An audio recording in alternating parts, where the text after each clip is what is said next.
राज्यात एक धक्कादायक घटना समोर आली आहे, ज्यामध्ये एका तरुणीचा मध्यरात्री 2:30 वाजता मृत्यू झाल्याचा दावा करत कुटुंबियांनी पहाटे 4 वाजता अंत्यविधी परस्पर उरकून घेतल्याचा प्रकार घडला आहे।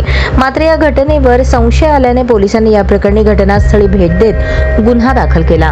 जालना तालुक्यातील वंजर उमरद येथील तरुणी अर्पिता रावसाहेब वाघ हिचा मध्यरात्री 2:30 वाजता मृत्यू झाला। त्यानंतर तिच्या कुटुंबियांनी भल्या पहाटे 4 वाजता तिचा अंत्यविधी परस्पर उरकून घेतला।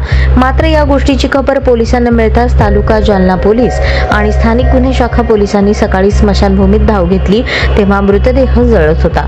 पोलिसांनी चौकशी केली असता अर्पिताने गळफास घेऊन आत्महत्या केल्याची माहिती तिच्या कुटुंबियांनी दिली।